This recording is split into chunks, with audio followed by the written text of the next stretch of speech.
Welcome to this Creative Instinct podcast production made for the Cambridgeshire Recovery Service, one of a series made by people navigating their recovery journey, driven by people who have been there and recognise the way.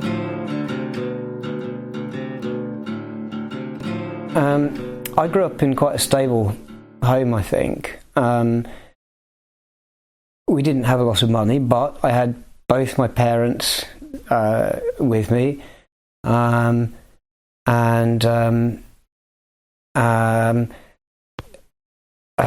really nothing exciting happened. I'm the oldest of two. I've got a younger sister, and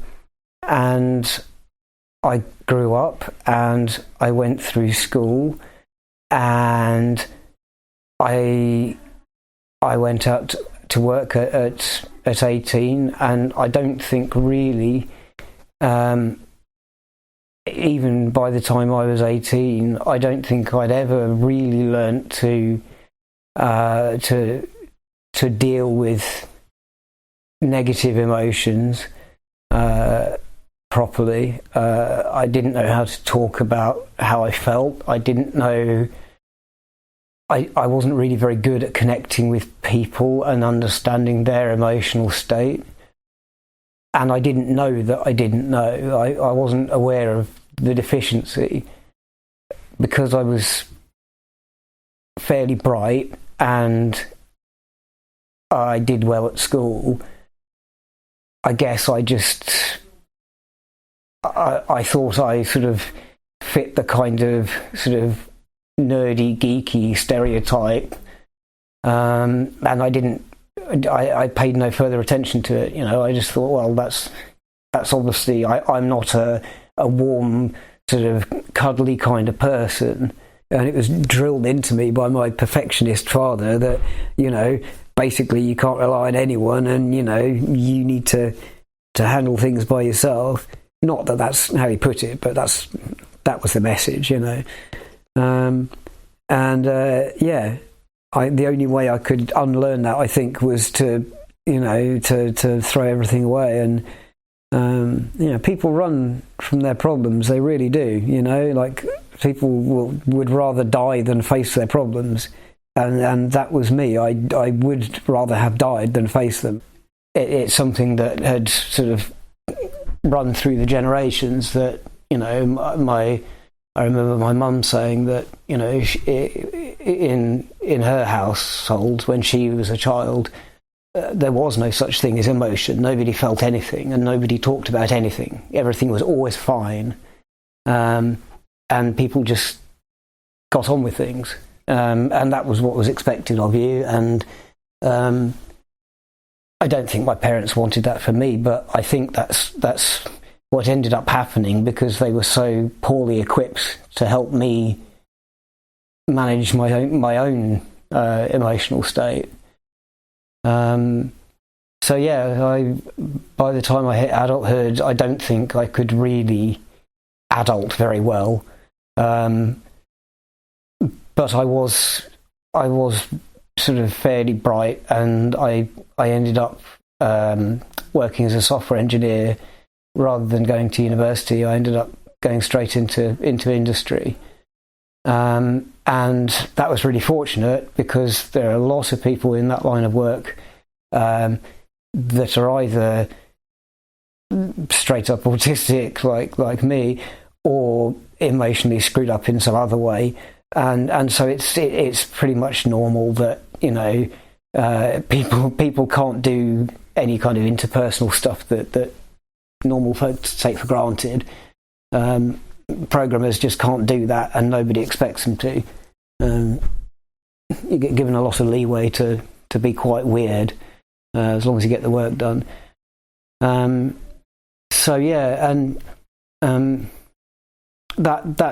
kind of matters. That I was so bad at managing my own emotions, because even though professionally I was doing great, I met somebody who already had 3 children, and so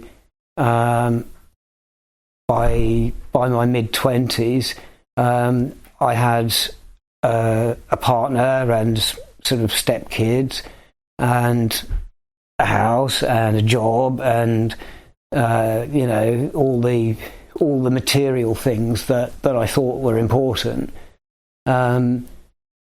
but I wasn't very good at dealing with difficult situations and difficult people, and I sort of muddled through, and then I got to I was 32, and my partner, wife by then,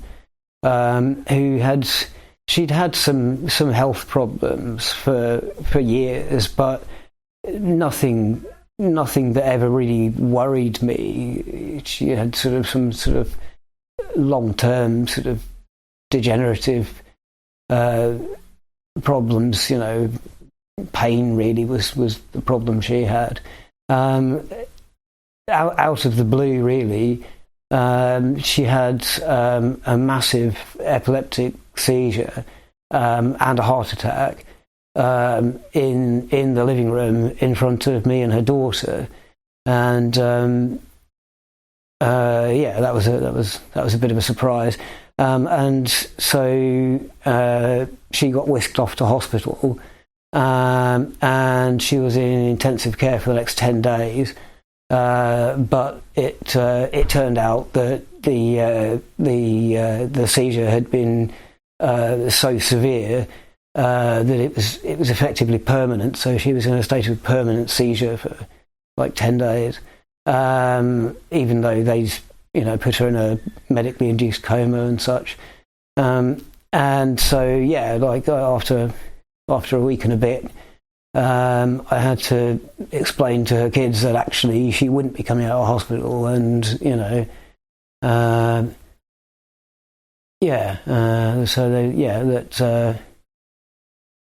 now was the time to sort of get the family around and switch the machines off, which wasn't good, but I don't think I really had time to process any of it, because I was so busy trying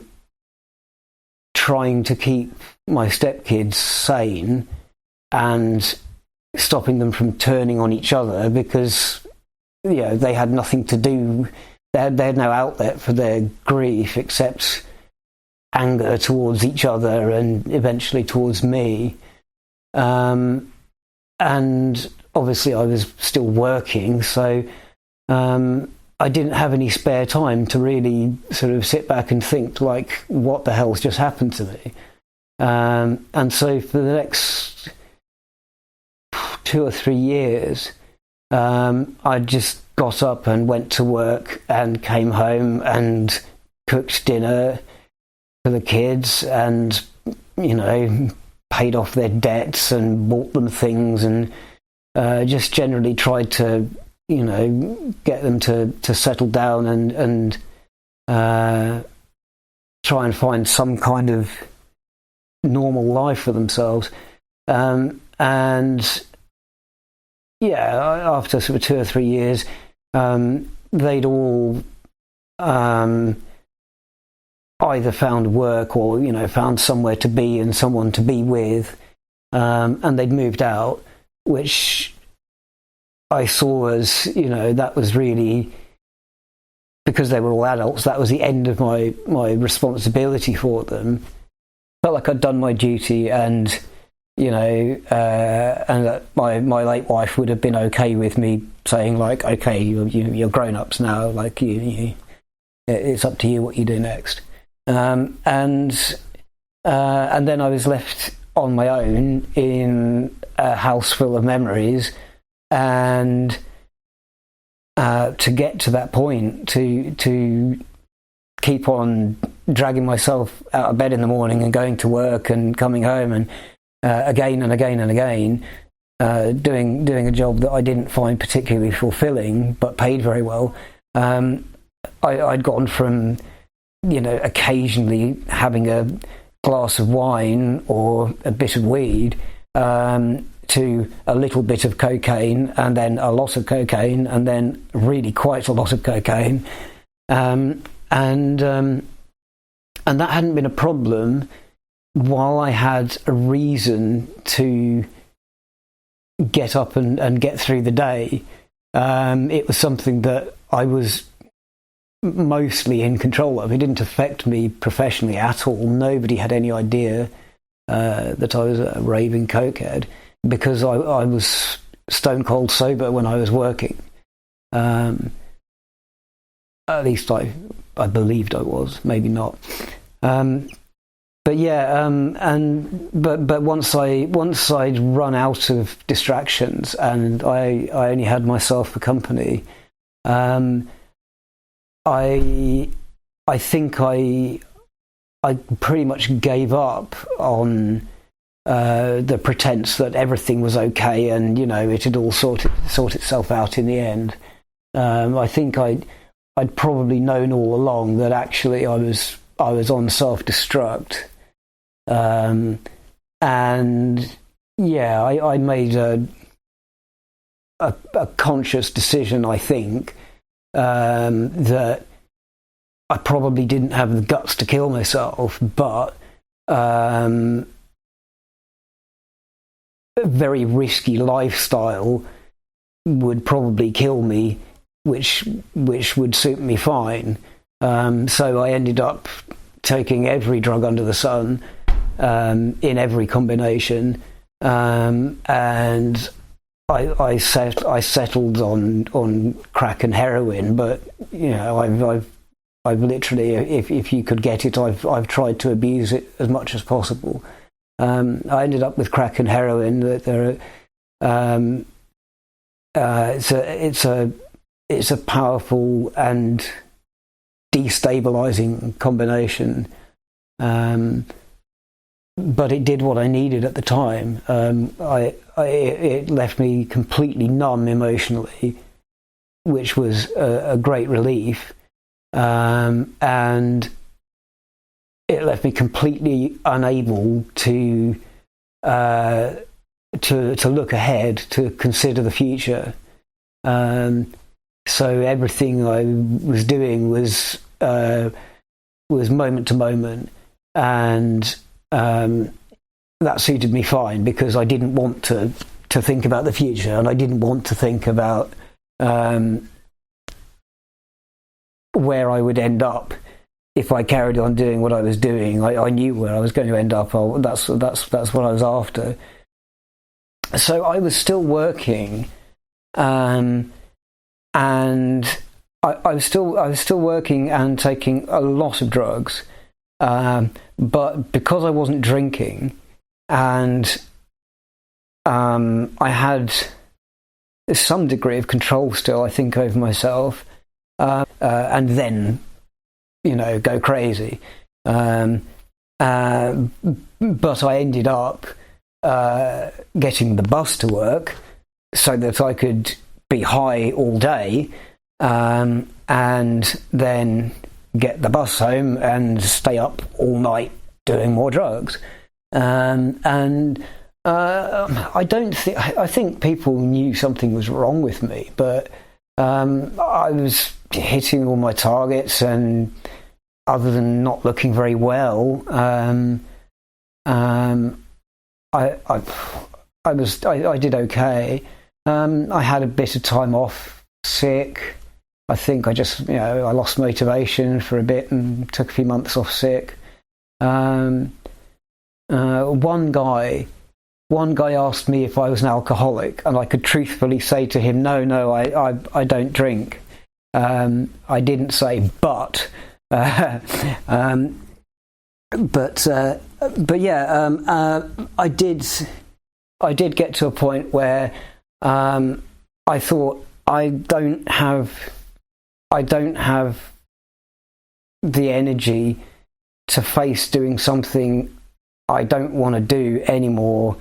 I think I felt like I was living a lie, and even though I was sort of consciously trying to kill myself long term with drug use, I was okay with that, but I wasn't okay with turning up and slapping on a smile and pretending that life was okay.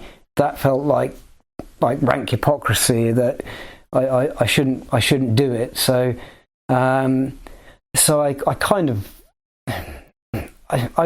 Technically I resigned, but I lost all interest in working. And I think my health had been going downhill slowly. You know, I'd been getting, persistent coughs, and I had pneumonia for a bit. And I didn't care about any of it, because to me it was all just, noise.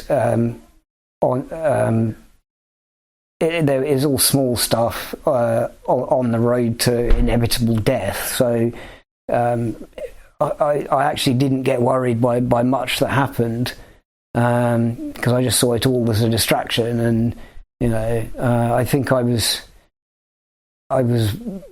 really very, very nihilistic, and I think I'd spent a long time justifying to myself, that life was, a meaningless, cruel joke, and that, it's absolutely acceptable to, choose not to be alive anymore, and all this kind of thing. And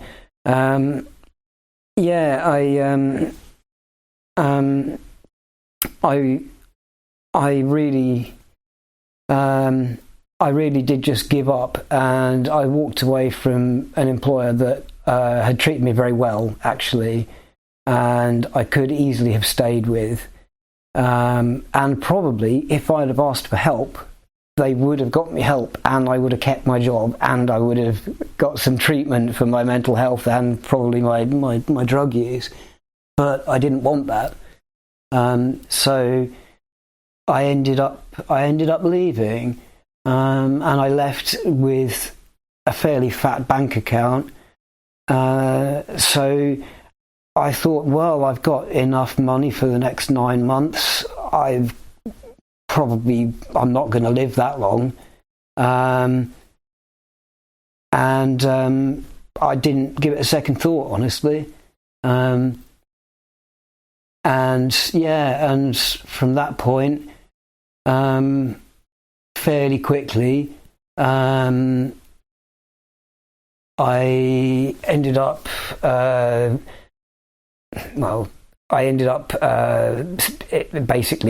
selling my house to repay my family who'd put up some of the money for the house, because I knew that I wasn't going back to work, so I wouldn't be able to maintain anything. I didn't want to get repossessed.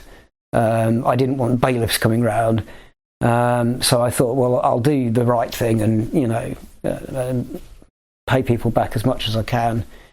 In the spring, I had like 2 cars, a house, a job, and by like midsummer, I was sofa surfing, and unemployed.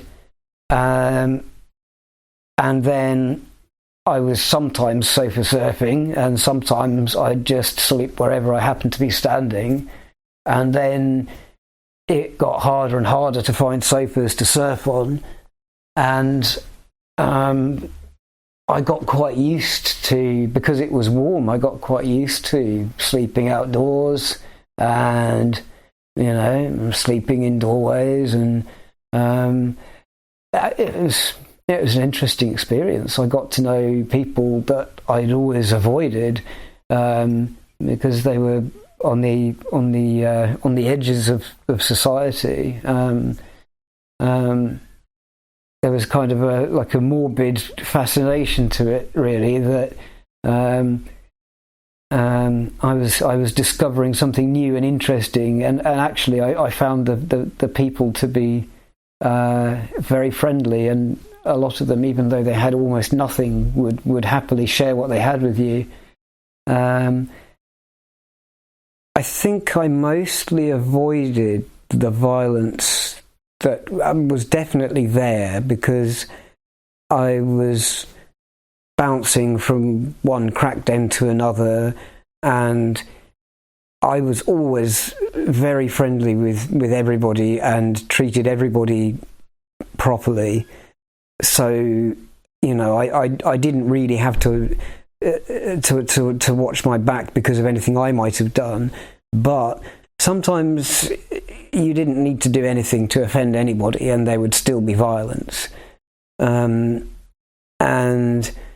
I definitely got my face rearranged and lost a whole load of teeth because of that. But I never felt particularly unsafe, which sounds insane, but I never felt particularly unsafe. Right up until the point when I ended up held against my will in a crack den by people who had shotguns and machetes.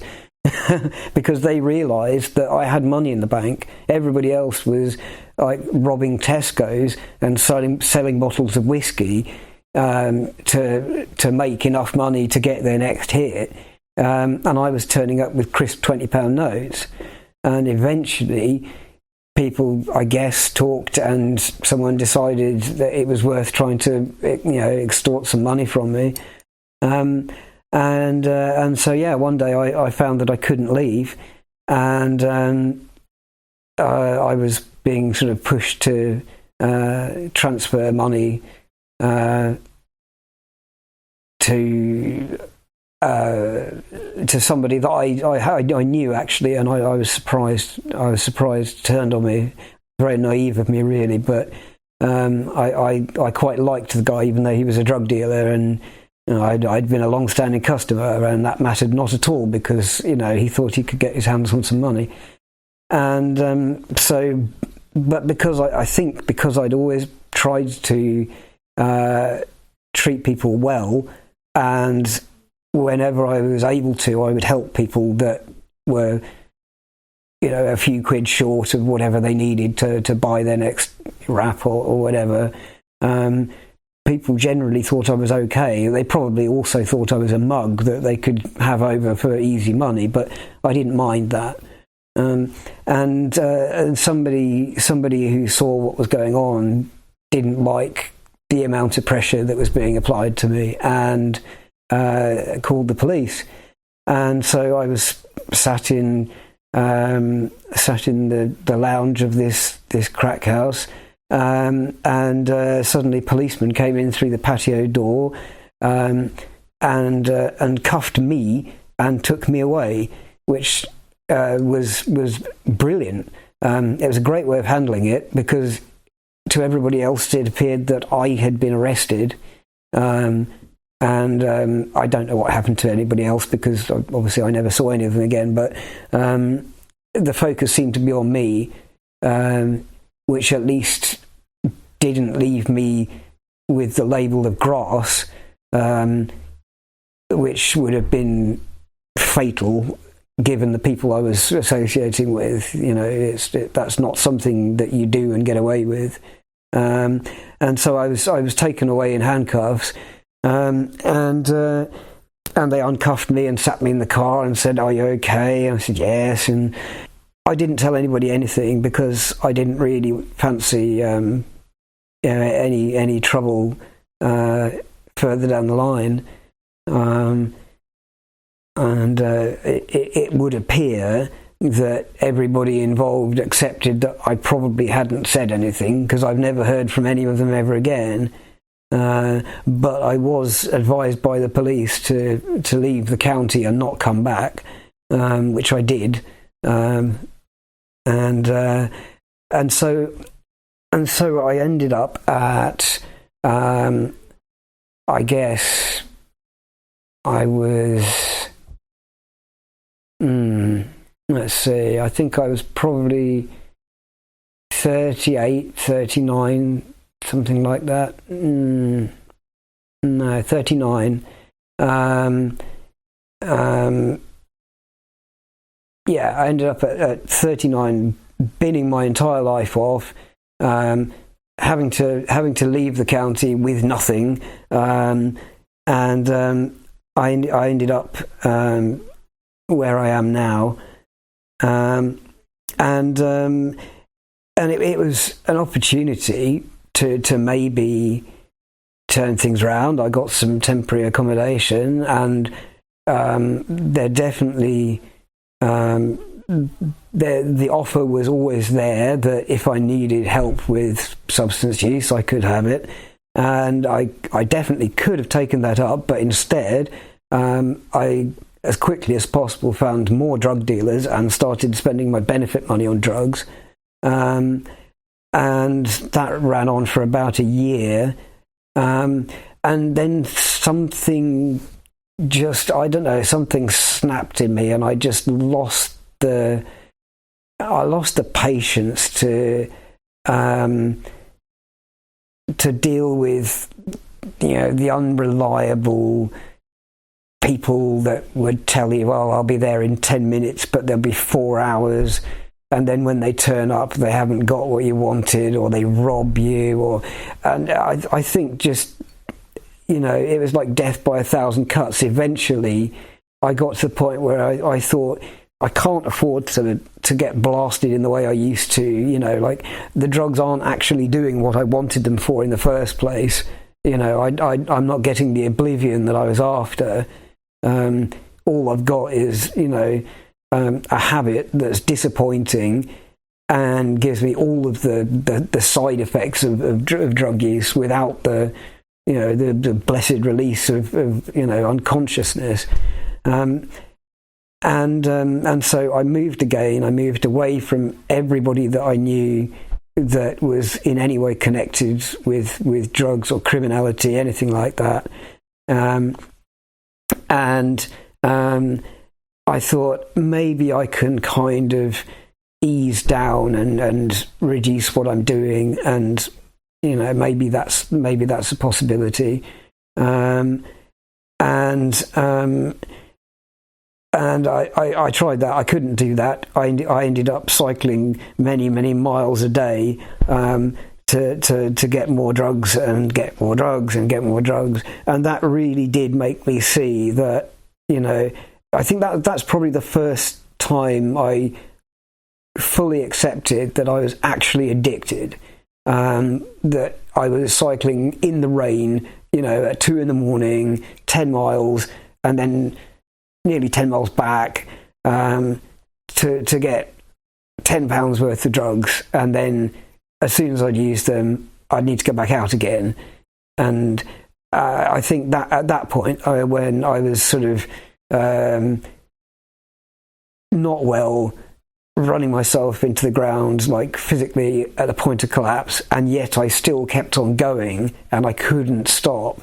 That was the point I thought, okay, right, actually I have had a problem, and it's not something that I could stop if I wanted to.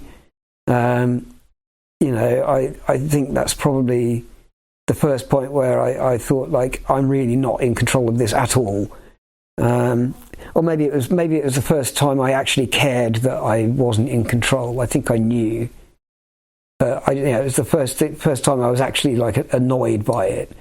And so I ended up going cold turkey. I thought I'll stop everything and see what happens. And I'm still not sure why I did that, and why I did that and didn't save up a bunch and take it all at once and check out, because that was always the intention. But when it came to it, it turned out that I didn't want that. When I was presented with a choice of, quit now or overdose now, I chose to quit. And I still don't fully understand why. Your story can help others, and we'd love to hear it. Wherever you've been, wherever you are, how you got there, whatever, it's up to you.